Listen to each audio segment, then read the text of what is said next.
자, 말라기 이제 보도록 하겠습니다. 자, 이게 말라기 말씀은요, 상당히 조금 무거운 말씀이에요. 자, 말라기는 언제 쓰여졌느냐? 신약이 아니라 이제 구약 시대에 쓰여졌죠. 일반적으로 대부분의 많은 선지서들이 이스라엘 사람들이 포로로 끌려가기 전에 쓰여졌다라고 한다면, 특별히 이 말라기서는요, 포로로 끌려갔다가 귀환한 이후에 쓰여진 몇몇 안 되는 이 선지서들 가운데 하나입니다. 그래서 포로로 귀환한 상태예요. 포로로 귀환한 상태. 자, 포로로 끌려가기 전에의 대부분의 서신서들은 내용들이 뭐냐? 너희들이 지금 범죄하고 있다, 우상숭배하고 있다, 하나님의 공의가 이 나라 안에 깨어져 버렸다라고 하는 경고와 더불어 그것으로 인하여 너희가 징계를 받게 될 것이다 라고 하는 내용들을 말씀하심과 동시에 뭘 얘기하고 있느냐? 네가 지금 징계받음으로 인하여 포로로 끌려간다라고 할지라도 장차 포로로 돌아오게 된 이후에 네가 온전한 회복과 하나님의 영광을 보게 될 것이다 라고 하는 약속이 숨어져 있습니다. 포로로 끌려가기 전에서의 서신서들은. 근데 말라기는 좀 달라요. 이미 포로로 끌려갔다가 돌아왔어요. 다시 말하면 뭐가 일어나야 돼요? 하나님께서 약속하셨던 이스라엘의 회복과 하나님의 영광이 임해야 하는데, 자, 말라기 당시에 이스라엘이 회복이 됩니까? 안 됩니까? 안 돼요. 분명히 하나님께서 예언하셨는데, 말씀하셨는데 안 돼요. 오히려 더 어려워집니다. 자, 이유가 무엇이냐? 돌아왔으면 제단을 온전히 세우고 진짜 말씀에 순종하는 그 나라가 되어야 하는데, 이스라엘이 율법을 순종해요? 안 해요? 안 해요.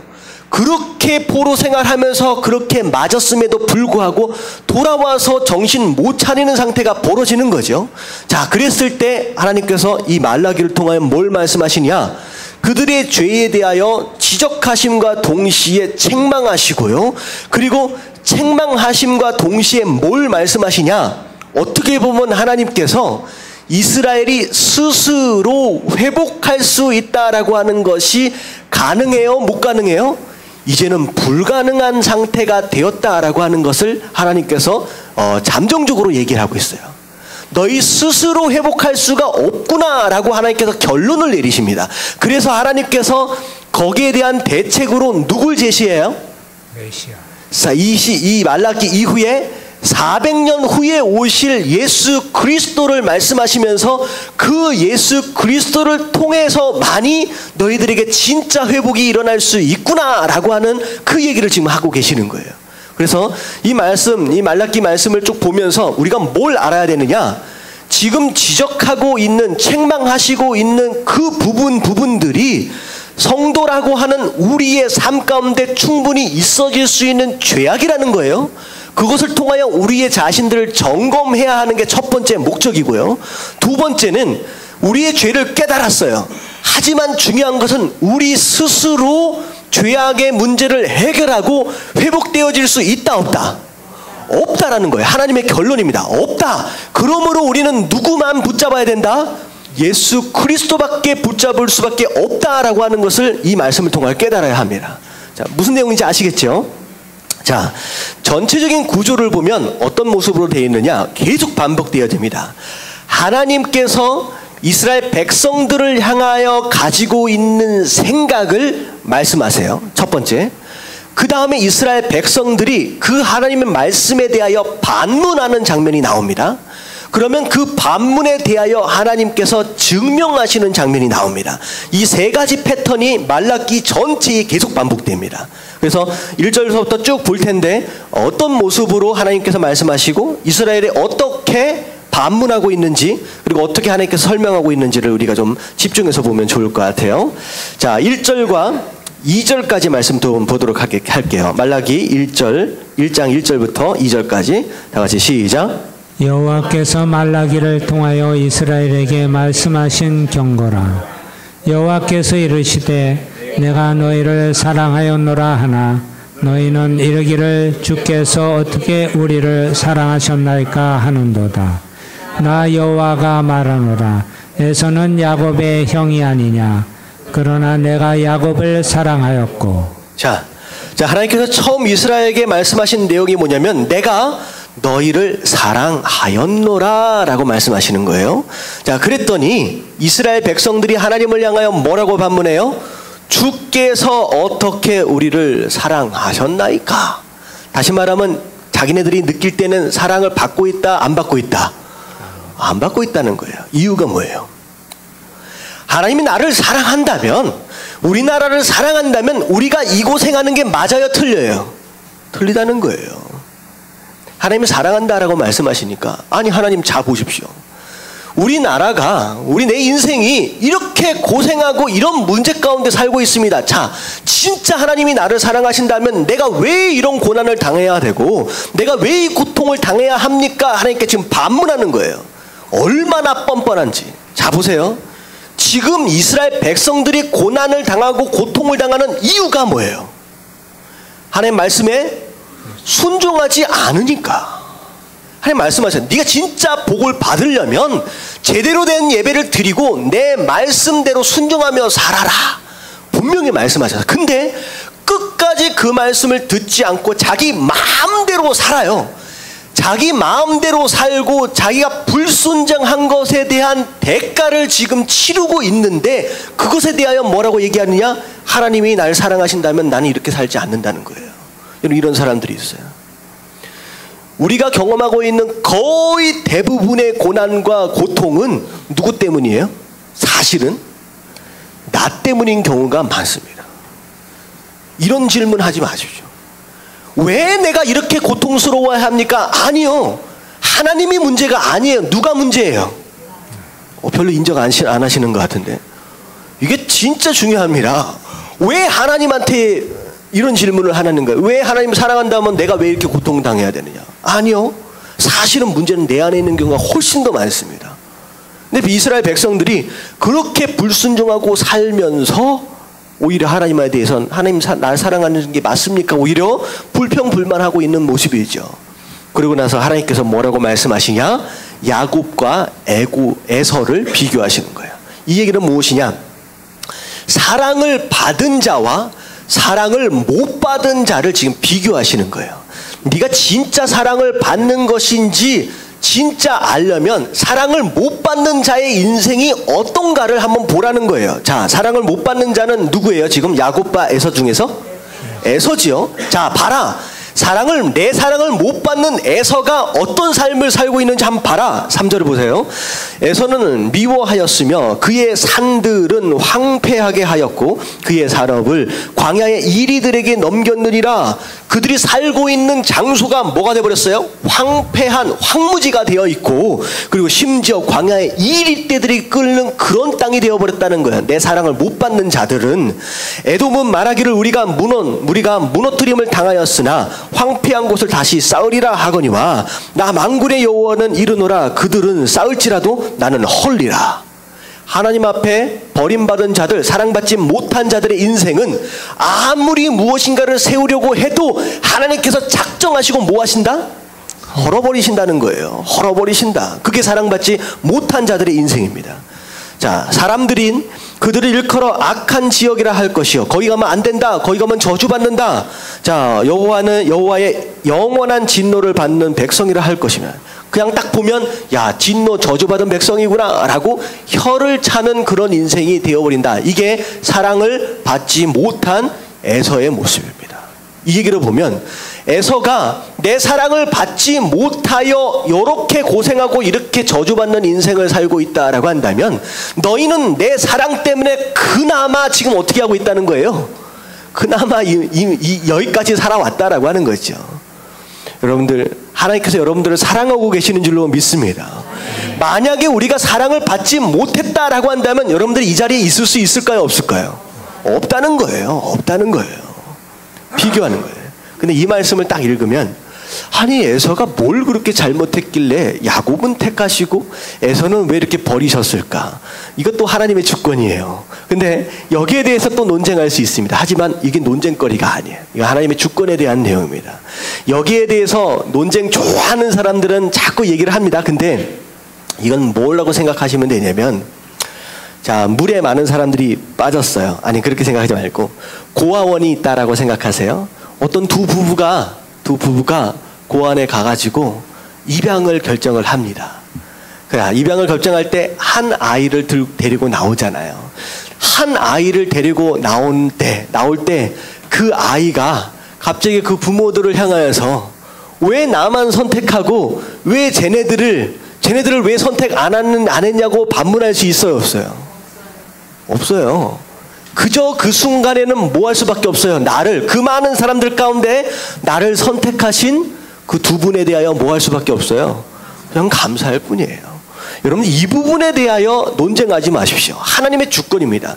누구를 선택하셨느냐? 야곱을 선택하시고 에서를 버리셨다. 누구의 주권이에요? 하나님 마음이에요.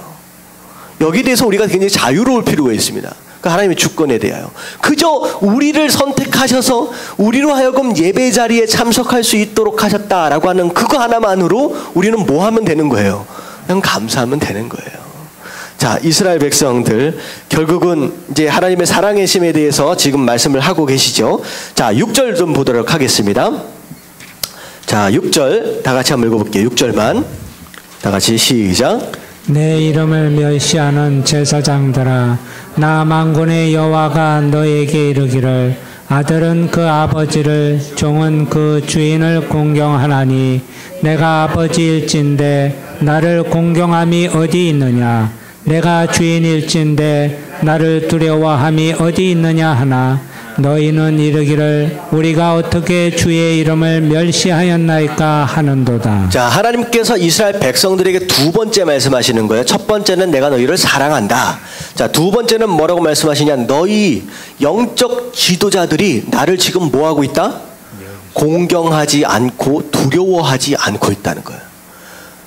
그들이 나를 지금 무시하고 있다라는 거예요. 그랬더니 이스라엘 백성들이 하나님을 향하여 뭐라고 반문하고 있어요? 우리가 언제 하나님의 이름을 멸시했습니까? 우리가 언제 무시했습니까? 라고 반문하는 것이죠. 자, 이런 대목들을 보면서 우리가 깨달아야 할 것이 무엇이냐?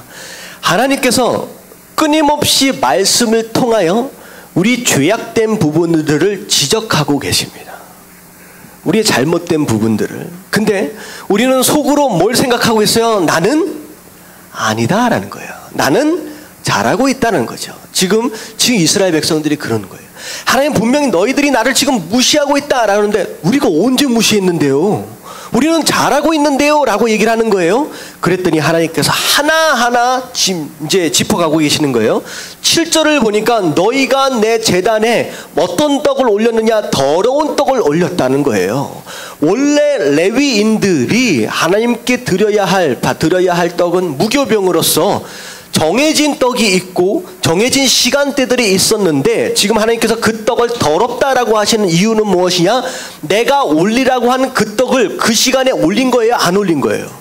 자기 마음대로 떡을 선택하고 자기 마음대로 드린 거예요. 어떻게 보면 상한 거 드린 것일 수도 있을 것 같습니다. 그리고 심지어 8절에 보면 너희들이 나를 위하여 제물을 가지고 나오는데 어떤 제물을 가지고 나오느냐?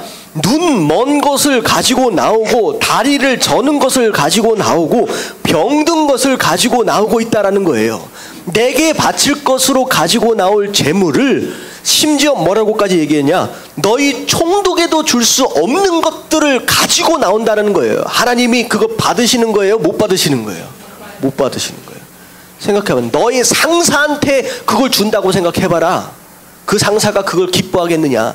심지어 너희 상사에게도 주지 못할 그런 물건들, 그런 재물들을 나에게 가지고 나와서 받으라라고 한다면 이건 뭐 한 거냐? 마찬가지예요. 내 이름을 멸시한 것이 아니냐라고 하나님께서 조목조목을 얘기하고 계시는 거예요.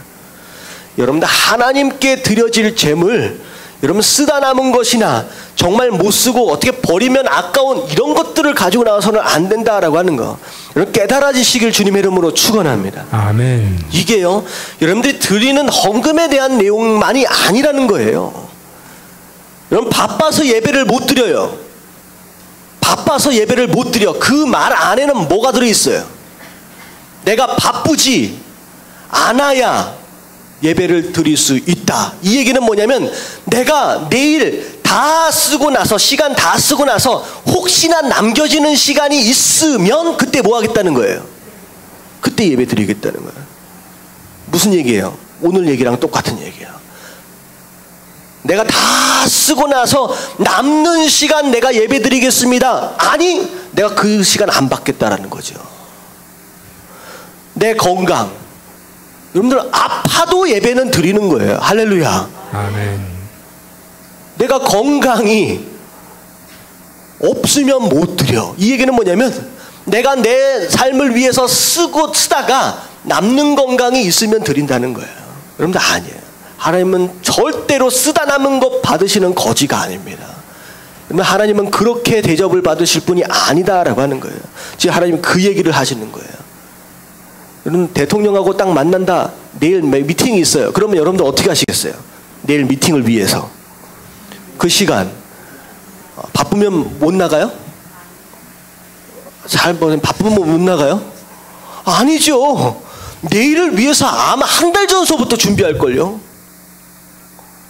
그날 아침부터 준비해가지고 인간 대통령 하나를 만나도 요즘에는 대통령 건의가 거의 바닥이라서 뭐 아무 입에나 오르락 내리락 뭐 그래서 좀 그렇지만 하나님은 그런 분 아니라는 거예요. 그 얘기를 하시는 거예요. 자, 9절에 만군의 여호와가 이르노라 너희는 나 하나님께 은혜를 구하면서 나를 불쌍히 여기소서 하면서 하나님께 나오면서는 뭐라고 얘기해요? 하나님 복 주세요. 하나님 기도 응답해 주세요. 은혜 주세요. 라고 얘기를 하고 있지만 보라 너희가 이같이 행하였으니 내가 너희 중에 하나인들 받겠느냐? 다시 말하면 이런 기도 이런 예배 하나님 받으신다 안 받으신다? 안 받으신다는 거예요. 잘 생각해 보세요. 하나님께서 우리에게 주신 사랑과 은혜가 다 쓰다 남은 거 주신 거예요? 아닌 거예요. 하나님께서 우리에게 주신 은혜와 사랑은 그분의 뭘 주신 거예요? 전부를 주셨어요. 남김없이 전부를 주신 그 사랑인데 그 사랑을 받은 우리 성도는 하나님께 그 전부가 아니라 뭘 드리고 있느냐? 남은 찌꺼기들을 드리고 있다라고 하는 거예요. 그 얘기를 하시는 거예요. 내가 그런 기도, 내가 그런 예배 나 안 받겠다. 안 받겠다. 심지어 10절에 보면 만군의 여호와가 이르노라 내가 내 제단 위에 헛되이 불사르지 못하게 하기 위하여 너희 중에 성전 문을 닫을 자가 있으면 좋겠다. 무슨 제경이에요? 제발 누가 성전 문 좀 잠가달라는 거예요. 더 이상 이런 예배 좀 드리지 않겠고 오히려 예배 드리지 않는 게 차라리 낫겠다 하나님 말씀하시는 거예요. 그리고 나서 11절 만군의 여호와가 이르노라 해 뜨는 곳에서부터 해 지는 곳까지 이방 민족 중에 내 이름이 크게 될 것이라 각처에서 내 이름을 위하여 분향하며 깨끗한 제물을 드리리니 이는 내 이름이 이방 민족 중에서 크게 될 것이니라. 이거 굉장히 무서운 말입니다. 하나님께서 제단에 대한 축복을 어떤 민족에게 주셨어요? 이스라엘 백성들에게 먼저 주셨어요. 이게 축복입니다.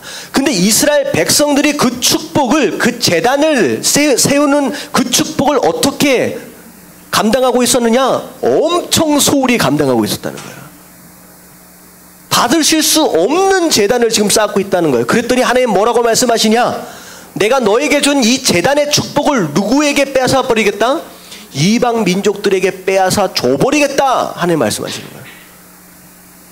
그래서 너희를 통하여 내가 영광받지 못한다라고 한다면 다른 민족들을 통하여서라도 내가 영광을 받아야 되겠다라고 말씀하시는 거예요. 이건 굉장히 무서운 얘기입니다. 자, 사명은 기다려주지 않습니다. 사명은 기다려주지 않습니다. 주신 사명이 감당되어지지 못하고 있다라고 한다면 하나님께서는 어떻게 하신다? 빼앗아서 감당할 수 있는 자들에게 줘버리시겠다. 그것을 통하여 나 하나님으로서의 영광을 내가 받겠다라고 말씀하십니다. 자, 이스라엘 백성들이 쭉 보면, 자, 13절에 보면 만군의 여호와가 이르노라 너희가 또 말하기를 이 일이 얼마나 번거로운고 하며 코웃음 치고 훔친 물건과 저는 것 병든 것을 가져왔느니라. 하나님께 예배드리는 것을 뭐라고 얘기하고 있어요? 번거롭다라고 얘기하는 거예요. 아, 또 예배 가야 되네. 아우 귀찮아 죽겠네. 라고 하는 이 모습 자체를 지금 얘기하고 있는 거예요. 아, 이거 왜 이렇게 수요일이 이렇게 금방금방 올까? 금요일이 이렇게 금방금방 올까? 이런 모습이네. 아, 자꾸 귀찮게 또 가야 되네. 그랬더니 하나님 뭐라고 말씀하시냐? 아니다는 거죠. 그래서 자, 결국은 나는 맨 마지막에 14절에 보면 나는 큰 임금이여 내 이름은 이방 민족 중에서 두려워하는 것이 됨이니라 만군의 여호와의 말이니라. 결국은 이 말씀으로 인하여 이스라엘 백성들에게만 주어진 예배의 특권이 누구에게까지 넘어온 거예요? 이방인은 바로 우리에게까지 넘어온 겁니다. 자, 우리에게 넘어왔어요. 그렇다라고 한다면 우리가 이 축복을 잘 관리하지 않는다라고 한다면 언제든지 어떻게 될 수 있다? 이 예배에 대한 특권이 빼앗겨 버릴 수도 있다라고 하는 거.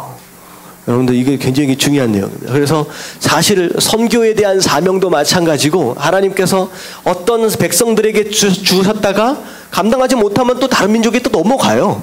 어떻게 보면 20-30년 전만 해도 선교의 어떤 주축을 누가 감당하고 있었느냐? 미국과 한국이 감당을 하고 있었죠. 근데 하지만 지금 점점 한국 교회가 침체되어지고 선교사들이 오히려 거꾸로 들어오는 상태가 벌어지면서 어떻게 돼요? 이 사명이 누구에게로 넘어가고 있어요? 중국으로 넘어가고 있습니다. 점점점 중국은 막 뜨거워지고 부흥을 하고 있는데 한국은 점점점 몰락하고 있다라고 하는 것이죠. 우리가 정신을 바짝 차려야 된다는 거예요. 자, 그래서 우리가 누리고 있는 것에 대한 가치, 주신 사명에 대한 가치를 제대로 알지 못하면 우리가 언제든지 빼앗겨 버릴 수 있다라고 하는 것을 알고 우리가 그것에 대하여 잘 관리할 필요가 있다라고 하는 거, 여러분들 그렇게 사시길 주님의 이름으로 축원합니다. 아멘. 자, 그래서 1장에서는 예배에 대한 모습들을 하나님께서 지적을 하고 계세요.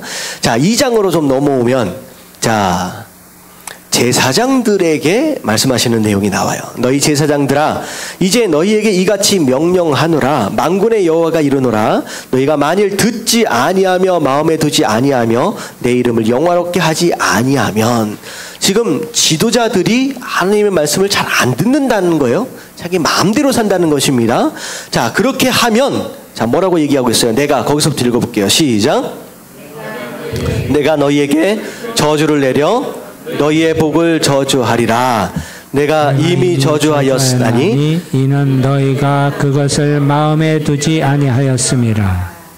자, 내가 너희에게 저주를 내릴 것인데 너희의 복을 저주하리라. 너희의 복을 저주하리라. 다시 말하면 하나님께서 그들에게 주신 것은 처음에는 뭐였다는 거예요? 복이었다는 거예요. 자, 제사장들에게 주신 가장 큰 복은 무엇이었느냐? 제단을 지키는 복이었습니다. 예배를 드리는 복이었어요. 다시 말하면 그들에게 주신 직분이었습니다. 그들에게 복으로 주신 것이었어요. 하지만 오히려 처음에 복으로 주셨던 그 특권과 그 직분이 도리어 이제는 뭐가 돼버린다는 거예요? 저주가 되어버린다는 거예요. 그래서 차라리 내가 제사장이 아니었으면 하는 날이 온다는 거죠. 차라리 내가 목사가 아니었으면, 차라리 내가 장로가 아니었으면, 차라리 내가 안수집사가 아니었으면 하는 날이 온다는 거예요. 다시 말하면 내게 주신 직분을 마땅히 해야 할 만큼 감당하지 못한다라고 한다면 오히려 그 직분이 나에게 뭐가 된다? 저주가 되어버린다라는 거예요. 왜냐? 하나님께서는 직분을 맡기신 자에게 더 큰 기대를 가지고 계세요. 생각해 보세요. 모세에게 엄청난 직분을 주셨습니다. 그랬더니 모세가 몇 번의 실수 때문에 가나안에 못 들어가요? 딱 한 번의 실수 때문에 가나안에 못 들어가요. 차라리 모세가 그 직분을 감당하지 않고 있었다라고 한다면 두리뭉실 여호수아와 더불어 가나안 땅에 들어갈 수 있었어요. 하지만 모세는 모세였기 때문에 하나님께서 가지고 계신 기대가 있었기 때문에 모세는 단 한 번의 실수에 가나안을 못 들어가는 거예요. 그 얘기는 무엇이냐? 목사다, 장로다, 선교사다, 안수집사다 라고 할 경우에 직분에 합당한 하나님의 기대가 있습니다. 하지만 그 기대에 맞추지를 못한다라고 한다면 어떤 일이 벌어지느냐? 차라리 직분을 받지 않는 게 나을 뻔했다라고 하는 그런 일이 벌어진다라고 하는 거예요. 직분을 맡은 자는 여러분들 충성을 다하여 감당하시길 주님의 이름으로 축원합니다. 아멘. 기준이 달라요. 제가 하나님 앞에 설 때의 목사로서의 기준이, 심판의 기준이 다르다는 거예요. 잘못하면 그 누구보다도 더 혼나야 할 것이 목사예요. 왜?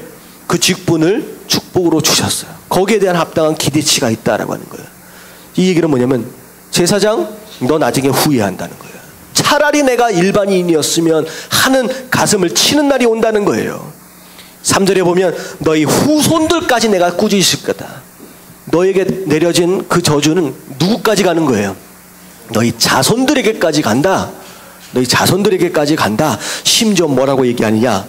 똥, 곧 너희 절기의 희생의 똥을 너희 얼굴에 바를 것이요, 똥을 얼굴에다 발라버릴 것이다. 하나님께서 얼마나 뭐 하시는 거예요 지금 이걸? 너희가 그것과 함께 제하여 버림을 당할 것이다. 자, 이스라엘 제사 가운데 똥과 기름은 어디다 갖다 버려요? 쓰레기통. 근데 그 쓰레기통은 어디에 존재합니까? 진 바깥에 존재합니다. 이 얘기는 제사장인데 그 똥과 함께 진 바깥으로 쫓겨난다는 거예요. 이 얘기는 구원을 받아요, 못 받아요? 못 받는 거예요. 무슨 얘기예요? 목사로 단위에서 말씀을 전하고 있는 자들 가운데 구원받지 못한 자들이 있다 없다? 있다는 거예요. 심지어 목사마저도 구원을 못 받는 상황이다라고 한다면 예배가 없다는 거죠. 이게 굉장히 무서운 말씀이에요. 지금 이들이 드리고 있는 제사를 하나님 받으셨어요? 안 받으셨어요? 제사로 여기지도 않았다는 거예요. 신앙생활을 어떻게 해야 하느냐라고 하는 것에 대하여 하나님께서 구체적으로 짚어가고 계십니다. 4절에 보니까 레위와 세운 나의 언약이 항상 있게 하려 함인 줄 너희가 알리라. 이 얘기는 뭐냐면 하나님께서 레위와 하신 언약이 있어. 근데 몇 명의 잘못되어 있는 제사장들로 인하여 지금 레위와 함께한 이 언약이 지금 깨어질 판이 되었다는 거예요. 그래서 하나님 뭐라고 말씀하시냐? 레위와 한 이 언약을 내가 지키기 위해서 그들을 제거해 버리겠다라고 하는 거예요. 잘라내 버리겠다. 사과가 한쪽이 썩고 있어요. 사과를 다 살리려면 썩은 부분을 어떻게 해야 돼요? 도려내야 되겠다. 지금 하나님께서 그 작업을 하시겠다라고 말씀하십니다. 레위에게 하신 이런 언약들. 자, 이 말씀들을 하나를 다 살펴보기는 좀 어려울 것 같아요. 이미 이제 큐티를 하신 것으로 알고 쭉 지나가도록 하겠습니다. 자, 이스라엘 백성 그 레위인들에게 뭘 명령하셨느냐? 언약과 더불어서 6절 뒤에 부분에 보면 정직함으로 나와 동행하며 많은 사람을 돌이켜 죄악에서 떠나게 하였느니라. 원래 레위 자손들이 해야 할 역할입니다. 죄악으로부터 떠나게 하고 하나님 앞에로 인도해 가야 할 영적 지도자가 지금은 어떻게 해야 하느냐? 자, 7절에 보면 자, 여호와의 사자로서 지식과 율법을 가지고서 백성들을 지도해야 할 자들인데, 자, 8절 한번 볼게요. 같이 한번 읽어볼게요. 시작. 너희는 옳은 길에서 떠나 많은 사람을 율법에 거스르게 하는도다. 나 만군의 여호와가 이르노니 너희가 레위의 언약을 깨뜨렸느니라. 자, 어떻게 했어요? 지금은 그 언약을 스스로 깨고 오히려 죄 가운데로 끌어가고 있다라고 하는 거예요. 지금 하나님께서 영적 지도자들의 그런 타락한 모습을 지적하고 계시는 것이죠. 여러분들이 교회의 영적 지도자로 세운 자들을 위해서 기도해야 하는 줄로 믿습니다. 아멘. 제가 이렇게 말씀을 선포하고 있지만 제가 잘못되면 저도 구원 못 받을 수 있다는 거예요. 저도 하나님께 책망을 들을 수 있고 심판받을 수 있다라고 하는 것입니다. 여러분, 저를 위해서 제가 마땅히 감당해야 할 이 직분을 감당할 수 있도록 여러분들 계속 기도해 주시길 주님의 이름으로 축원합니다. 아멘. 그리고 이 교회에 직분을 주신 직분 받은 자들을 향하여서도 기도해 주십시오. 그 직분을 잘 감당할 수 있도록 기도해 주셔야 된다라고 하는 것이죠. 자, 넘어가도록 하겠습니다. 자, 10절서부터 쭉 나오는 내용, 10절 한번 읽어볼게요. 다 같이 시작. 우리는 한 아버지를 가지지 아니하였느냐? 한 하나님께서 지으신 바가 아니냐? 어찌하여 우리 각 사람이 자기 형제에게 거짓을 행하여 우리 조상들의 언약을 욕되게 하느냐. 자, 여기서 하나님을 지금 아버지라고 부르고 있는데 이 얘기는 뭐냐면 하나님께서 모아주신 영적 공동체를 지금 가족처럼 이제 비유하고 있는 것이죠. 근데 함께 한 가족 되어진 영적 공동체 안에서 서로 뭐하고 있어요? 거짓을 행하고 있다라는 거죠. 서로 속이고 있다라고 하는 것입니다. 자, 이것 자체가 뭘 욕되게 한다? 하나님과 맺은 그 언약을 욕되게 하고 있는 것이다 라고 말씀하시는 거예요. 결국은 이것은 무엇이냐? 우리가 성도로서 서로 어떻게 교제하고 살아가는지, 그리고 심지어 우리가 가정 안에서 부부가 어떻게 사랑하고 살아가는지, 그것으로 통하여서 하나님이 영광을 받으실 수도 있지만 심지어 어떻게 될 수도 있다는 거예요. 하나님이 우리의 삶을 통하여 욕을 먹을 수도 있다라고 하는 거예요. 근데 이들이 지금 서로 거짓말하고 산다라고 하는 것이죠. 그리고 11절에 보면 유다가 거짓을 행하고 이스라엘과 예루살렘 중에서 가증한 일을 하고 있다. 이것은 가증한 일은 우상 숭배에 대한 거예요. 하나님을 섬기는 게 아니라 이방신을 섬기고 있고, 심지어는 그 성결을 욕되게 하여 이방신의 딸과 결혼하였으니, 다시 말해 이방 사람들과 더불어 섞여서 결혼하고 살고 있었다라고 하는 것입니다. 그래서 하나님 뭐라고 말씀하시냐? 이런 일들을 행하는 자에게 속한 자는 깨는 자나 응답하는 자는 물론이요, 자, 만군의 여호와께 제사를 드리는 자도, 다시 말하면 예배를 드리는 사람이다 라고 할지라도 위에 이런 거짓과 부정과 우상 숭배와 이런 타락함이 있는 사람은 뭐 해버리신다? 여호와께서 야곱의 장막 가운데서 끊어버리실 것이다 라고 말씀하시는 거예요. 구원 받아요? 못 받아요? 못 받는다라는 거죠. 내가 잘라버릴 것이다. 내가 잘라버릴 것이다. 다시 말하면 드려지는 예배 자체가 예배로 하나님 인정 안 하시는 거죠. 자, 그리고 또 뭐라고 얘기냐? 13절에 너희가 이런 일을 행하나니 곧 눈물과 울음과 탄식으로 여호와의 제단을 가리게 하는도다. 원래 제단은요, 기쁨입니다. 축제예요. 왜? 이 제단이 쌓여지고 제물이 드려지는 것으로 인하여 우리가 뭘 받기 때문에? 죄가 용서받기 때문이에요. 사함을 받기 때문에 제단을 쌓고 제물을 드리는 것은 축복이고 기쁨입니다. 근데 이 제단이 뭐가 되어버렸어요? 눈물과 울음과 탄식이 되어버렸다. 이 얘기는 뭐냐면 서로 거짓말을 한다. 이 얘기는 서로 속인다라고 하는 건 속는 자가 있어요. 억울함을 당하는 자가 있다라고 하는 것이죠. 결국은 서로가 서로에게 상처를 주고 아픔을 주는 것으로 인하여서 그 제단이 뭘로 덮여버렸어요? 누군가의 억울한 울음과 누군가의 억울한 눈물로 덮여버렸다라고 하는 것이죠. 더 이상 기쁨이 아니라는 것입니다. 그랬더니 그러므로 여호와께서 다시는 너희의 봉헌물을 돌아보지도 아니하시며 그것을 너희 손에서 기꺼이 받지도 아니하시거늘 나는 그런 예배 나는 받지 않을 것이다. 그랬더니 자기가 어떻게 예배하고 어떻게 살아가는지에 대해서는 전혀 깨닫지 못하고 뭐라고 질문해요? 너희는 이르기를 어찌 됨이니까 하는도다. 왜 하나님 예배를 안 받으세요? 왜 하나님 왜 우리 기도를 안 들으세요?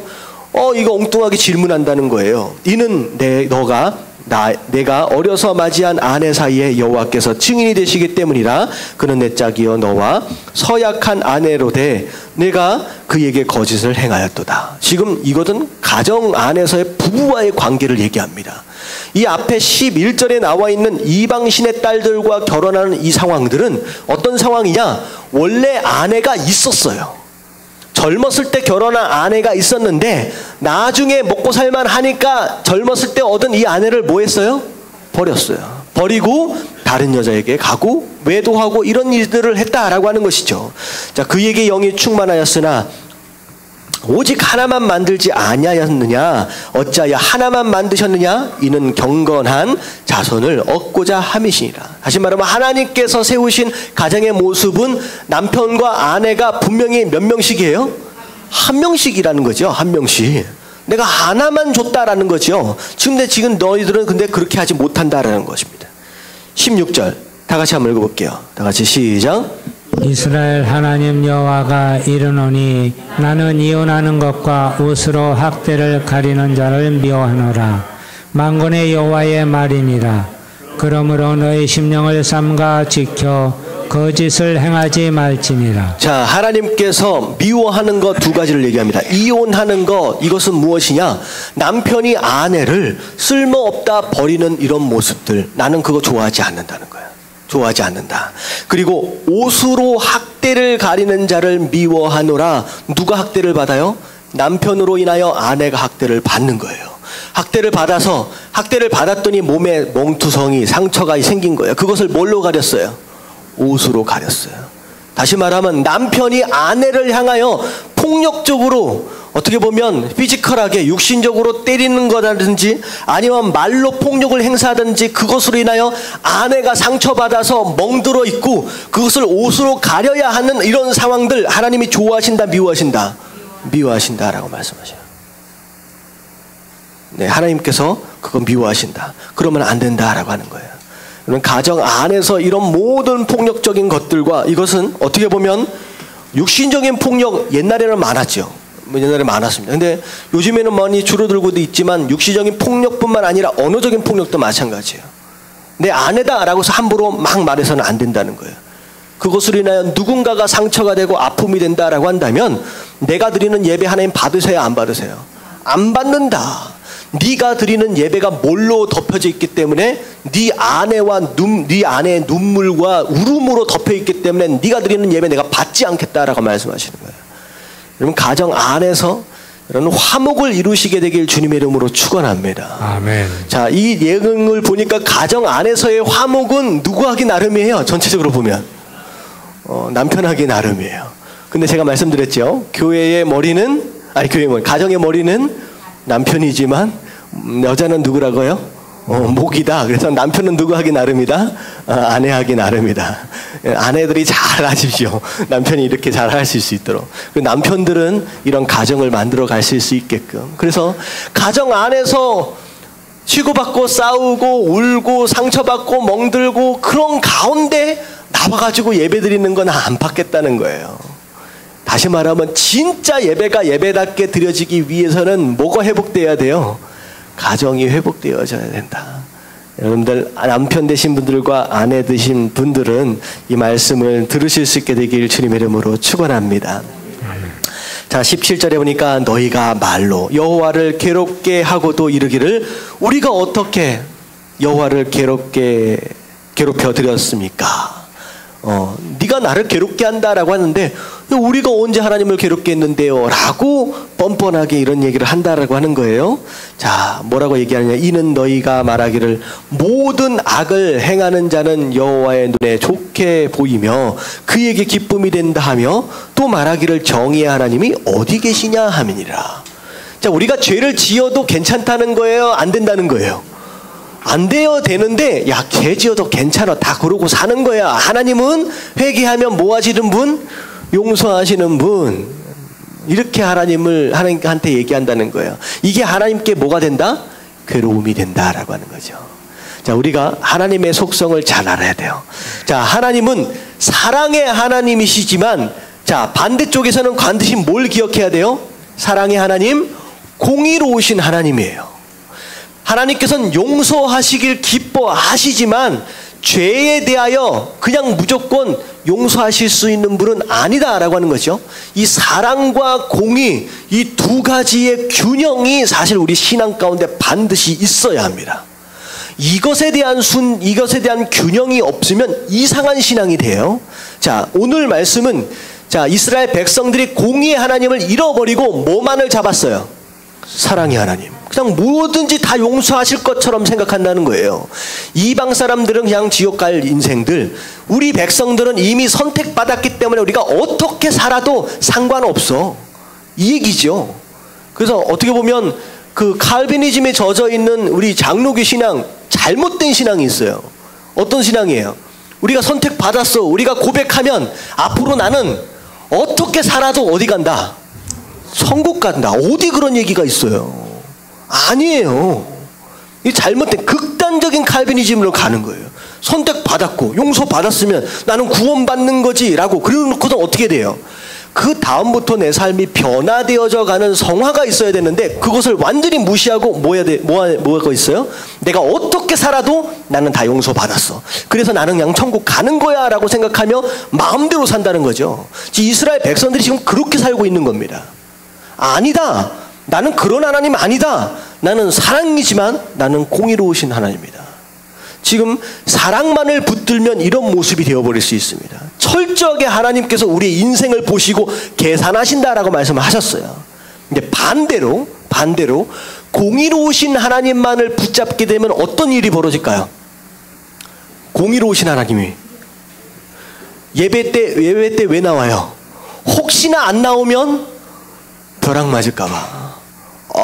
깨림직한 거야. 예배 나가야 되는데 안 나오면 마음이 막 찔리고 혹시나 내가 하고 있는 일에 무슨 문제가 생길지 않을까.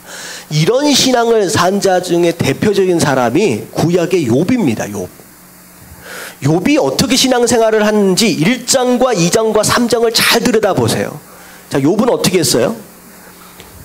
부자였어요.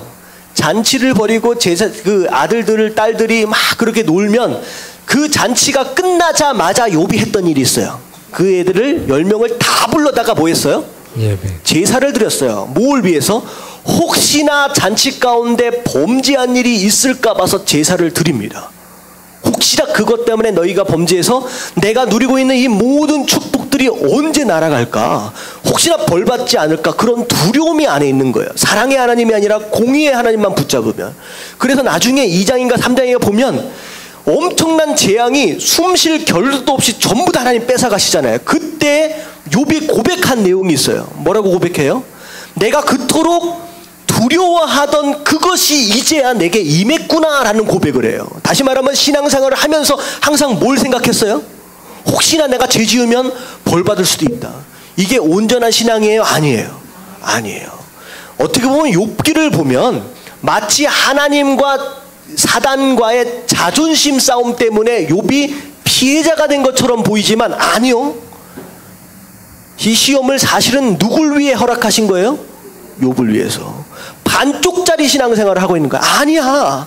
나는 그런 하나님이 아니야. 조금 잘못했다고 해서 막 혼내버리고 벼락 내리고 그런 하나님이 아닌데 욥이 지금 하나님에 대해서 오해를 하는 거예요. 그러니까 이 시험이라고 하는 과정을 통하여서 어떻게 하시는 거예요? 욥으로 하여금 하나님에 대하여 더 자세하게 알 수 있는 기회를 주시는 거예요. 그래서 욥이 마지막 장에 뭐라고 고백해요? 시험을 전부 다 통과한 다음에 뭐라고 고백하느냐? 내가 전에는 여호와 하나님을 뭘로 들어 알았다? 귀로 들어 알았다는 거야. 근데 내가 하나님을 경험하고 나니까 이제 하나님을 뭘로 보아야 한다? 눈으로 보아 이제는 알겠습니다. 내가 믿는 하나님은 이런 분이구나 라고 하는 걸 이 고난의 과정을 통하여 했다라고 고백하는 거예요. 자, 얼마나 중요하느냐? 사랑과 공의, 이 균형이 맞춰져야 됩니다. 여러분들 신앙이 어느 한쪽에 치우쳐 있으면 이 이스라엘 백성들처럼 방종하는 이런 모습들로 살아갈 수도 있고 잘못하면 욥처럼 두려움 가운데 살 수 있다라고 하는 거. 이 두 하나님이죠. 이 두 가지 면들을 여러분 마음 가운데 두시고 균형을 맞춰야 된다는 거예요. 여러분 그렇게 하시길 주님의 이름으로 축원합니다. 아멘. 자, 그리고 나서 1절을 보세요. 3장 1절을 보면 1절만 한번 읽어봅니다. 시작.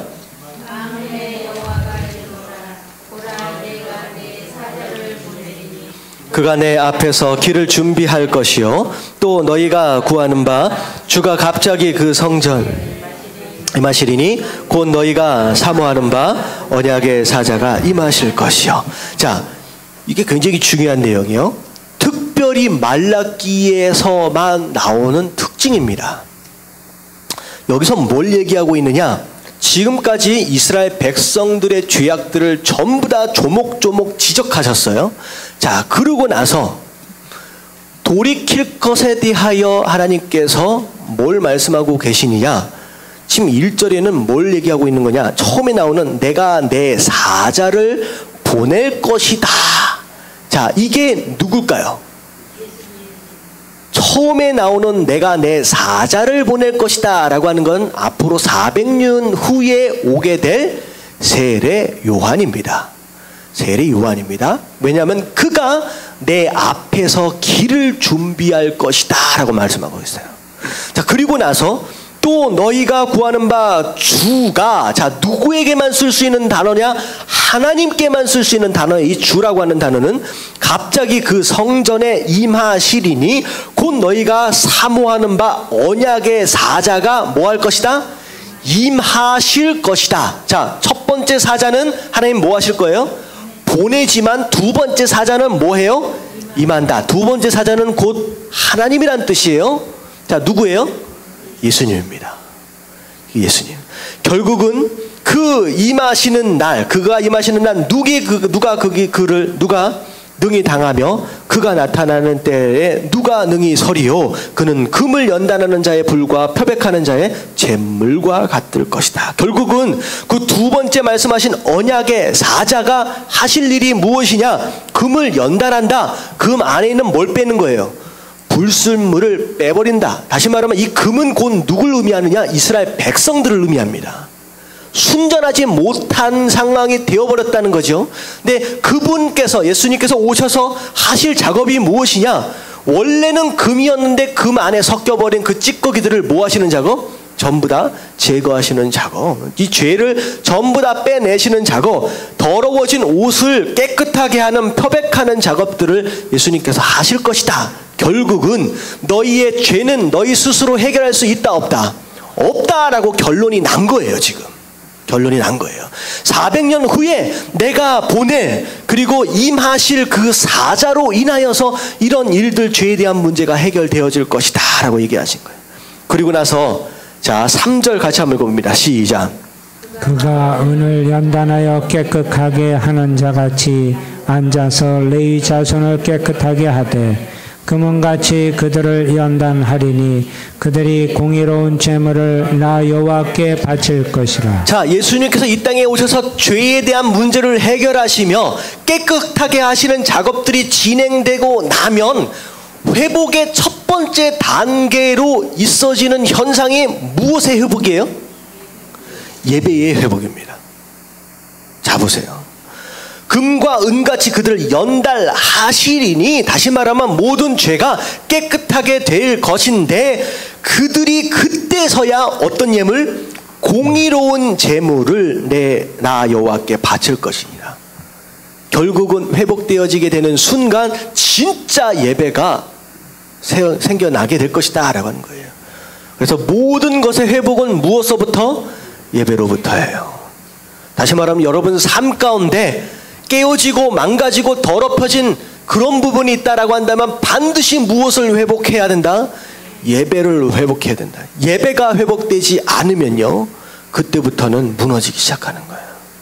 내가 영적으로 건강해, 내가 영적으로 병들고 있다라고 하는 건 또 뭘로 확인할 수 있어요? 예배를 통하여. 내가 예배 가운데 은혜를 더 이상 못 받아. 예배가 부자연스러워지고, 예배가 뭐해진다 그랬어요? 거치장스러워지고 귀찮아지는 상태가 벌어지면 나는 어떻게 되는 거예요? 영적으로 병들고 있다라고 하는 증거입니다. 예배가 기준이에요. 예배가 기준. 그래서 14절에 보면 그때 유다와 예루살렘의 봉헌물이 옛날과 고대와 같이 나 여호와께 기쁨이 되려니와. 옛날과 고대는 하나님께서 뭘 기억하고 계시느냐? 아브라함을 통하여 받으셨던 그 제물을 어떻게 보면 추억하고 계시는 거예요. 그때 내가 그 깨끗한 예물을 내가 받았었는데, 다윗의 제물을 추억하고 계시는 거예요. 내가 그때 그 아름다운 예물을 내가 받았었는데, 근데 예수 그리스도로 말미암아 예배가 회복되니까 마치 그 옛날처럼 그 예배가 이제는 드려지게 될 것이다 라고 하나님께서 얘기하시는 거죠. 그리고 5절은 하나님께서 그 회복하심과 동시에 끝까지 하나님을 향하여 범죄했던 자들을 낱낱이 내가 심판할 것이다 라고 말씀하시는 거예요. 그리고 나서 6절 여기까지만 볼게요. 같이 한번 읽어봅니다. 시작. 나 여호와는 변하지 아니하나니 그러므로 야곱의 자손들아 너희가 소멸되지 아니하느니라. 자, 나 여호와는 변하지 않는다. 이건 하나님의 신실함입니다. 신실함. 이건 뭐냐면 내가 한 모든 말은 반드시 이루어진다는 거예요. 그래서 어떻게 보면 지금까지 얘기했던 죄 사함에 대한 내용과 심판에 대한 내용 결단코 하나님께서는 다 이루어 가실 것이다 라고 하는 것. 하지만 중요한 건 뭐냐면 이 약속보다 더 앞선 약속이 있어요. 누구와의 약속이었느냐? 야곱과의 약속이에요. 그 야곱과의 약속, 어떻게 보면 후에 하신 이 약속 때문에 이 야곱과 먼저 하셨던 약속을 폐기 처분할 수 있어요, 없어요? 없다는 거예요. 그래서 나는 이런 심판이 있다라고 할지라도 내가 야곱과 한 그 약속을 끝까지 지키기 위해서 어떻게 하신다는 거예요? 야곱을 소멸하지 않을 것이. 내가 끝까지 야곱을 포기하지 않는다는 거예요. 자, 보세요. 이스라엘 백성들이 이 얘기를 들으면 가슴을 칠 얘기야. 이스라엘 백성들에게 주신 재물에 대한, 제단에 대한 축복도 어떻게 됐어요? 나중에 빼앗겨 버릴 것이다. 제사장 직분도 다 빼앗겨 버릴 것이다. 내가 진짜 예수 그리스도를 메시아를 보내서 죄에 대한 문제와 더불어 심판할 것이다 라고 말씀하셨어요. 근데 중요한 건 거기까지만 말씀을 하셨다라고 한다면 이스라엘 백성은 이 말씀이 곧 축복이 아니라 뭐예요? 저주지요. 우리 인생, 우리 자손은 다 망했다가 되는 거죠. 하지만 이 말씀은 마지막에 뭘 남겨주세요? 내가 그렇다라고 할지라도 내가 너와 한 그 약속 때문에 내가 너를 결단코 포기하거나 버리지는 않겠다는 거예요. 이게 하나님의 사랑입니다. 그래서 지금 유대인들 가운데 예수님 믿는 사람이 굉장히 적거든요. 하지만 하나님은 이스라엘 백성들을, 이스라엘을 사랑하십니까? 사랑하지 않으십니까? 사랑하세요. 그래서 그들 가운데 예수를 믿는 주위식 크리스찬들이 지금 굉장한 속도로 늘어나고 있습니다. 이 얘기는 뭐냐면 하나님께서 그들을 포기하지 않으셨다는 거예요. 결국은 마지막 때에 장자로서 처음 선택하시고 처음 하셨던 그 언약을 지키시기 위해 이스라엘을 회복하시는 날이 올 것이다라는 거죠. 이게 하나님의 사랑입니다. 그렇다라고 한다면 우리에 대한 사랑도 하나님 변하신다? 변하지 않으신다? 변치 않으신다는 거예요. 여러분, 끝까지 하나님은 여러분들을 포기하지 않으실 것이다. 그 얘기는 하나님께서 여러분들을 포기하지 않는다라고 한다면 여러분 또한 여러분들의 신앙을 포기해서는 안 된다는 거예요. 여러분, 끝까지 지켜가십시오. 하나님께서 그 손을 끝까지 잡으신 그 손을 놓지 마십시오. 그러면 언젠가 하나님께서 예비하신 그때에 다 회복해 가실 것이다 라고 하나님 약속하십니다. 여러분, 이 말씀을 들을 수 있는 저와 여러분들 되시길 주님의 이름으로 축원합니다.